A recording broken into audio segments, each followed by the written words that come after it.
550 দিনের বেশি সময় ধরে চলছে গাজা। আগুন, রক্ত, ধ্বংসের বিভীষিকায় রূপ নিয়েছে অবরুদ্ধ উপত্যকাটি। দখলদার ইসরায়েলি বাহিনীর বোমার আঘাতে প্রতিদিনই ঝরছে নিরীহ ফিলিস্তিনির প্রাণ। ধ্বংসস্তূপে প্রিয়জনদের মরদেহ হন্য হয়ে খুঁজে চলেছেন অনেকে। স্বজন হারানোর আর্তনাদে ভারী হয়ে উঠেছে আকাশ।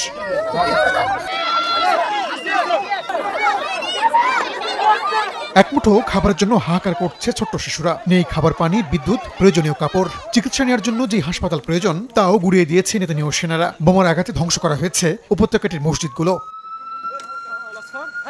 নিরীহ ফিলিস্তিনিদের উপর ইসরায়েলি বাহিনীর এমন বর্বরতায় নীরব ভূমিকার জন্য সমালোচিত হচ্ছে মধ্যপ্রাচ্যের মুসলিম দেশগুলো। বাংলাদেশ সহ বিশ্বের বিভিন্ন দেশে যখন ফিলিস্তিনের পক্ষে আউযু বিল্লাহি মিনাশ শাইতানির রাজিম বিসমিল্লাহির রহমানির রহিম। সুপ্রিয় দেশবাসী, আসসালামু আলাইকুম ওয়া রাহমাতুল্লাহি ওয়া বারাকাতুহু। আমি আশ্চর্যের একটা বিষয় লক্ষ্য করলাম আজকে আন্তর্জাতিক একটা নিউজের। সেটা হলো কি, আপনারা জানেন যে দ্য ক্লাবাল নামের একটা যে নিউজ চ্যানেল আছে, সেই নিউজ চ্যানেলে একটা তথ্য তারা দিয়েছে। সেটা হলো কি, যে আজকে যে ফিলিস্তিনের যে হামলা হচ্ছে, সেই হামলায় যে জাহাজটি এবং যে যন্ত্র ব্যবহার করে, ট্যাঙ্ক বলেন বা মিসাইল বলেন, জাহাজ বলেন, এই যে যুদ্ধযানগুলো যে আকাশে উঠছে, সেই যুদ্ধযানের সম্পূর্ণ তেল এবং তাদের বিভিন্ন প্রকারের সুযোগ সুবিধা দিচ্ছে প্রায় 30%, মানে 70%, আপনার হচ্ছে 70%, দুঃখিত। তো 70% সহযোগিতা করছে হলো 3টি মুসলিম দেশ। তার মধ্যে 1 নম্বরে আছে হলো সৌদি আরব, 2 নম্বর হলো কাতার এবং 3 নম্বরে আছে বাহরাইন। তো এই যে মুসলিম 3টি দেশের প্রায় 70% সহযোগিতা নিয়ে ফিলিস্তিনকে ধ্বংস করছে ইসরায়েল। এই যে একটা নিউজ তারা করেছে, সেই নিউজের সাথে বাস্তবতাটা আর কেমন মিল?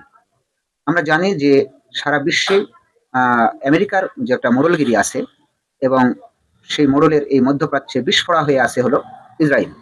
এই ইসরায়েল, এই ইহুদিবাদ অত্র অঞ্চলে কাউকে শান্তিতে ঘুমাসতে দেয় না। তো তার স্বার্থের যে আঘাত করেছে, যে এই যে ডোনাল্ড ট্রাম্প যে এই ফিলিস্তিনের ভূমিটা নিয়ে ইসরায়েলের সাথে যে ম্যাচিং করে তাদের ইসরায়েলের সীমানাটা বৃদ্ধি করেছে, একটা স্বপ্ন দেখছে তারা। এই স্বপ্নের পিছনে এদের এই স্বপ্ন বাস্তবায়নের মূল যে কারিগর, সেই কারিগর হলো সৌদি আরব, কাতার, ওমান এবং এই বাহরাইন। তো আশ্চর্যের বিষয় যে আমরা হয়তো বিষয়টা জানিও না যে আমাদের বাংলাদেশের পাশের একটা প্রতিবেশী দেশ আছে, সেটা হলো কি ইন্ডিয়া। এই ইন্ডিয়ার থেকেও কিছু অস্ত্র, বিশেষ করে যেসব বুলেট আমাদের বিএসএফ এরা যেসব ব্যবহার করে বাংলাদেশি ভাইদেরকে মারে, সেই বুলেটগুলো তারা গোপনে পাচার করছে ইসরায়েলে, এবং সেই বুলেট দ্বারাও আমাদের এই মুসলিম ভাই, ফিলিস্তিনের ভাই বোনদেরকে মারা হচ্ছে।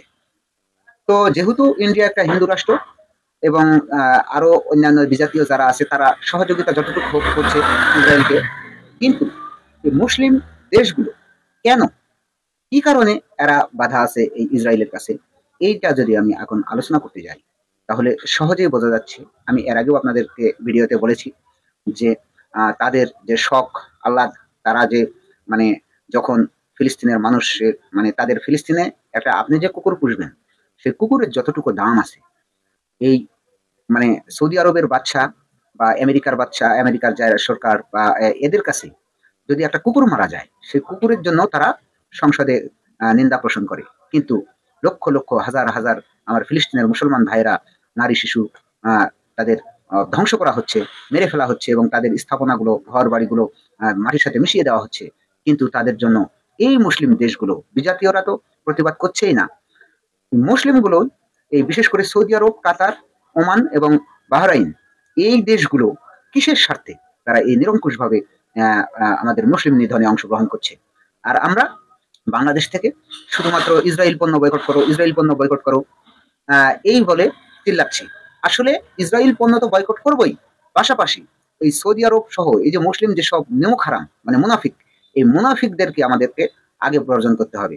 আল্লাহ রাব্বুল আলামিন কিন্তু কোরআনে ওই কথা বলেছে যে সূরা বাকারার দেখবেন যে প্রথম যে 5টি আয়াত সেটা ইমানদারের জন্য, তারপরে 2টি আয়াত হলো কাফেরের জন্য, এবং পরবর্তীতে 14টি আয়াত আছে এই মুনাফিকের জন্য।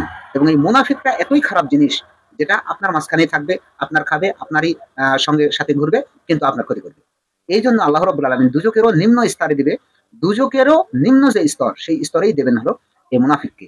তো আমাদের মুসলিম যে মুনাফিক গুলো আছে, এই সৌদি আরবের বাচ্চা, কাতারের বাচ্চা এবং আপনার ওমান এবং এই বাহরাইনের, আল্লাহ যেন তাদেরকে হেদায়েত যদি কপালে থাকে হেদায়েত করে দেয়, আর যদি না থাকে তাহলে যেন আল্লাহ তাদেরকে গজব দিয়ে আমাদের সামনে ফিলিস্তিনের মা বোনদেরকে যেভাবে হত্যা করেছে আমরা তাদের উপর আল্লাহর লানত কামনা করছি। আর এই যে বাংলাদেশ থেকে যারা আমরা ফিলিস্তিনের মিছিল করেছি এবং তাকে সমর্থন করেছি, যে ফিলিস্তিনের এই গাজার যে নৃশংস মানবতার বিরুদ্ধে আমরা যে অবস্থান করেছি, জানান দিয়েছি, এই জানানোর জন্য এই বাংলাদেশের অনেকগুলো দল, অনেকগুলো মানুষ, অনেকগুলো মৌলবীও, এমনকি বাংলাদেশের যেসব আলেম সমাজ তারাও বিরুদ্ধাচরণ করছে। আরে ভাই, তোমরাও তো বুঝবে, আজ থেকে ইন্ডিয়া থেকে যখন ফিলিস্তিনে যাচ্ছে বুলেট বা গুলি, তাহলে এই ইন্ডিয়া কি যখন গ্রাস করবে এই বাংলাদেশকে, তখন আজ থেকে 5 বছর পরে, 10 বছর পরে যখন এই বাংলাদেশে এই যে মুসলিমেরা যখন বিস্তার লাভ করবে, ক্ষমতায় যাবে, তখন তো ইন্ডিয়া তো শাসন করবে বাংলাদেশকে। এইভাবে যেভাবে ঠিক ফিলিস্তিনকে ইসরায়েল মারছে, ঠিক ওইভাবেই একদিন ইন্ডিয়া বাংলাদেশকে মারবে। তখনকার কিন্তু আমাদের এই ঘুম ভাঙবে। আজকে এই যে ওই যে সৌদি আরবের বাচ্চা যেরকম ওই ঘুমটা দিয়ে থাকে মাথার উপরে, মানে এই যে নতুন বউ যেভাবে থাকে সেভাবে ঘুমটা দিয়ে থাকে না, আর বাংলাদেশের এই ঘুমটা আলী কিছু মৌলবি আছে যারা এই বিরুদ্ধে ফতোয়া দিচ্ছে যে হচ্ছে হামাসেরা হচ্ছে ইসরায়েলের তৈরি। এই ঘুমটাওয়ালা গুলো তখন বুঝতে পারবে, আল্লাহ লানত পড়ুক তাদের প্রতি। ফিলিস্তিনের গতকালকে আমি দেখলাম যে 3 জন মাওলানা গিয়েছে, তারা এই যে জিহাদি হুজুর নাকি যে সৌদি কাবা ঘরের মানে ফিলিস্তিনে যে আল আকসা মসজিদের ছবি পিছনে নিয়ে বলছে যে এখানে কোনো গন্ডগোল নাই, এই মসজিদে কোনো অক্ষত আছে, এখানে কয়েক কিলোমিটারে। আরে ভাই, আপনি সারা পৃথিবীটাকে আপনি মিথ্যা বানিয়ে দিলেন। আপনি যেখানে জাতিসংঘের ত্রাণ সহায়তা, আমি দেখেন যে আমি ভিডিও দিয়েছি আপনাদের সামনে, সেই ভিডিওটা আপনারা দেখেন শুরুতেই। তো এই যে দেখেন যে এই সব কিছুকেই তারা মিথ্যে বানিয়ে দিল এই 3 জন মাওলানা। আপনারা যদি সেই স্থানে না যান, তাহলে আপনারা বলেন যে ভাই আমরা ফিলিস্তিনের এক ধাইরে আছি, সেখান থেকে এইসব যুদ্ধ দেখা যাচ্ছে না, তো যুদ্ধের এলাকা হলো আরেকটা। তো তিনি এইভাবে না বলে তিনি বলছেন এখানে কোনো হামলা নাই, বাংলাদেশের প্রচারণা চলছে, মিথ্যা প্রচারণা চলছে, এবং তারপরে বলছে যে কি যে এরা যারা টাকা পয়সা তুলছে ফিলিস্তিনের নামে, এদের স্বার্থে আঘাত লাগছে, এই জন্য আমাদের বিরোধিতা করছে। আরে ভাই, ফিলিস্তিনে কি যুদ্ধ হয়নি? ঘর বাড়ি ভাঙেনি? শিশুরা কাটছে না ক্ষুধার জ্বালায়? আপনারা ভিডিও দেখছেন না? আপনারা এর বার্তা দিয়ে কি, আপনারা কি দেশ, কোন দেশের প্রতিনিধিত্ব করছেন? আপনারা, আপনাদের থেকে কে জানতে চাইছে যে ফিলিস্তিনের খবর কি বর্তমান? আপনারা কার টাকা খেয়ে এই অতি উৎসাহিত হয়ে এইসব ভিডিও ছাড়ছেন? এই মুনাফিক গুলোকে আগে চিহ্নিত করতে হবে এবং মুনাফিককে আগে আমাদেরকে বয়কট করতে হবে, তারপরে কাছে যাইতে হবে আমাদের ইসরায়েল বয়কটে, আমেরিকা বয়কটে। আল্লাহ রাব্বুল আলামিন আমাদের এই প্রিয় বাংলাদেশকে আল্লাহ যেন ইসলামের জন্য কবুল করে, ফিলিস্তিন ভাইদেরকে যেন আল্লাহ স্বাধীন একটা পতাকা দেয়, এবং আল্লাহ যেন আমাদের মুসলিম জাতিকে রক্ষা করে, এবং বিভিন্ন ষড়যন্ত্র থেকে, বিশ্বের সকল ষড়যন্ত্র থেকে আল্লাহ যেন তাদেরকে মুক্ত দান করে। এগুলো আমি শেষ করলাম। আসসালামু আলাইকুম ওয়া রাহমাতুল্লাহি ওয়া বারাকাতুহু।